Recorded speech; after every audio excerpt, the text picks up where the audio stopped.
श्री असदुद्दीन ओवैसी जी। मोहतरम चेयरमैन साहब, आपका बेहद शुक्रिया। मैं इस मोशन की मुखालिफत में खड़ा हुआ हूँ।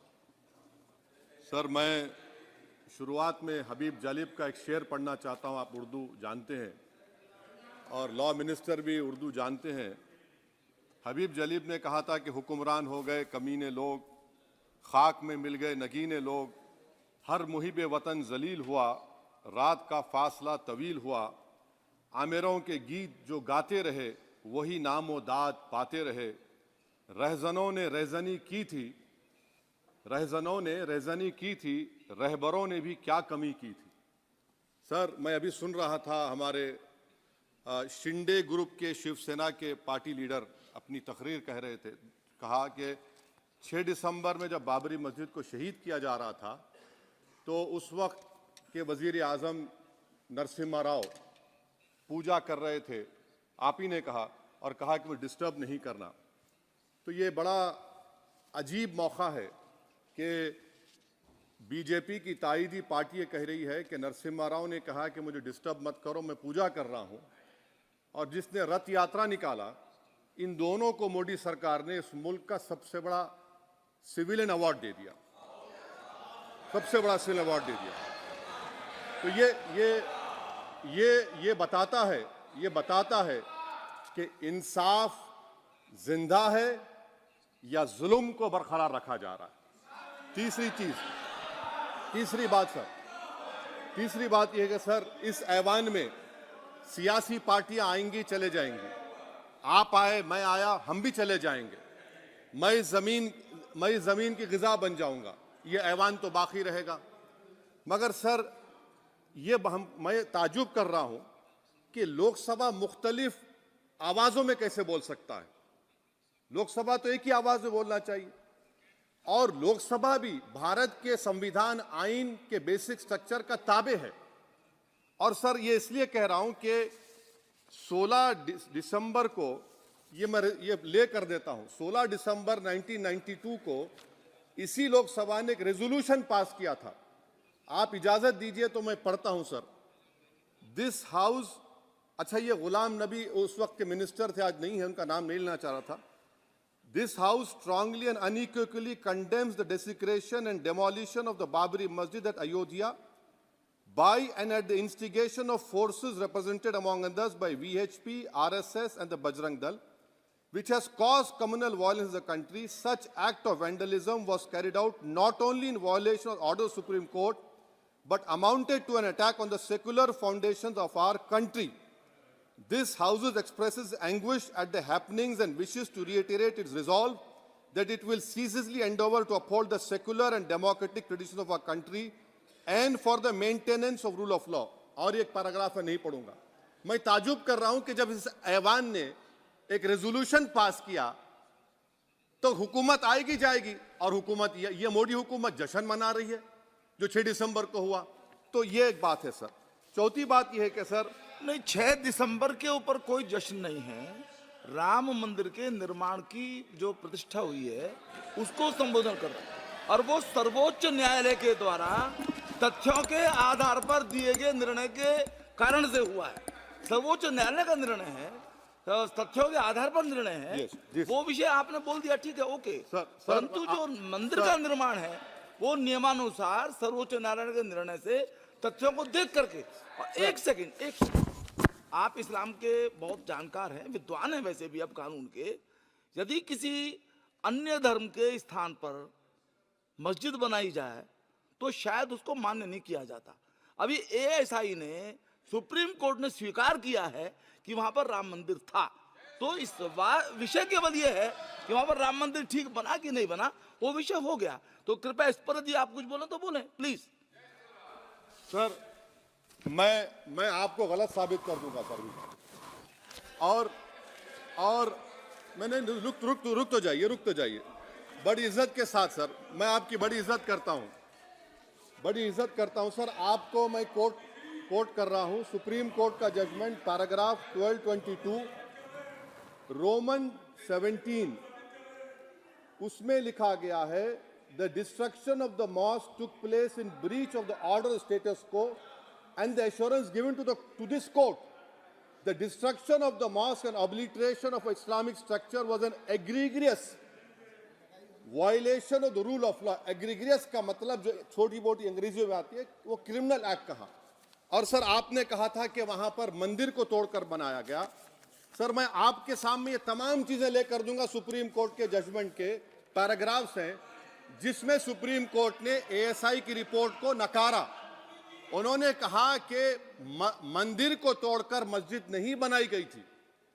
सुप्रीम कोर्ट ने कहा, ये सुप्रीम कोर्ट ने कहा। अब और मैं रख दूंगा, आप पढ़ लीजिए, आप पढ़ लीजिए। अच्छा सर मैं अपनी तकरीर पर आ जाता हूं, मैं अपनी तकरीर पर आ जाता हूं सर। तो मैं अपनी बात कर देता हूं सर। तो मैं ये पूछना चाह रहा हूं कि क्या मोदी सरकार एक समुदाय, एक मजहब की सरकार है या पूरे देश के मजाहिब को मानने वालों की सरकार है? जिसको नहीं मानते उनकी सरकार है? हमको बता दीजिए। क्या मोदी सरकार सिर्फ एक फिक्र और नजरिया हिंदुत्व की सरकार है? क्या इस देश का, इस गवर्नमेंट ऑफ इंडिया का कोई मजहब है? इस वतन अजीज सबके मजहब को मानता है। सर मेरा मानना है कि इस देश का कोई मजहब नहीं है। क्या ये सरकार 22 जनवरी का पैगाम देकर ये बताना चाहती है कि एक मजहब को दूसरे मजहब के मानने वालों पर गलबा और कामयाबी मिली? क्या आइन इसकी इजाजत देता है? क्या ये पैगाम आप जब ऐवान से दे रहे हैं तो 17 करोड़ मुसलमानों को आप क्या पैगाम दे रहे हैं, ये मैं आप पर छोड़ता हूं। सर 49 में धोखा हुआ, 86 में धोखा हुआ, 92 में धोखा हुआ, 2019 और 22 में भी इस ऐवान के जरिए हमको धोखा दिया जा रहा है। और अफसोस के साथ कहना पड़ता है सर कि मुस्लिम अक़लियत को हमेशा ये कहा गया कि तुमको भारत के शहरी बरकरार रहने के लिए एक बहुत बड़ी कीमत तुमको चुकानी पड़ेगी, और हम पर इल्जाम लगा दिया गया। सर क्या मैं बाबर का स्पोक्स पर्सन हूं? क्या मैं जिना का स्पोक्स पर्सन हूं? क्या मैं औरंगजेब का स्पोक्स पर्सन हूं?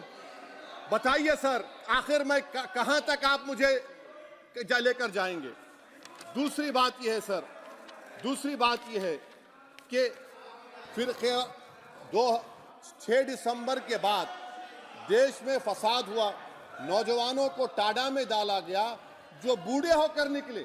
यकीनन आपकी सरकार नहीं थी, आपकी सरकार नहीं थी। अच्छा बल्कि मैं तो मर्यादा पुरुषोत्तम राम की इज्जत करता हूं, मगर मैं नाथूराम गोडसे से नफरत करता हूं। मेरी नस्लें नफरत करती रहेंगी क्योंकि नाथूराम गोडसे ने उस शख्स को गोली मारी जिसके जबान से आखिरी लफ्ज निकले हे राम। सर छठी बात यह है कि 87 में मलियाना हाशिमपुरा हुआ, 83 में नेल्ली हुआ, 44 में जम्मू में नस्ल कशी हुई, 2022 में हल्दीवानी में कत्ल हुआ। इतने धोखे सबसे बड़े किसको दिए गए? असदुद्दीन ओवैसी को दिए गए। मगर फिर भी मुझसे ही कहा जाता है कि वफादारी को तुम साबित करो अपनी ओवैसी। सर आज भारत के 17 करोड़ मुसलमान अपने आप को अजनबी और एलिनेट महसूस कर रहे हैं।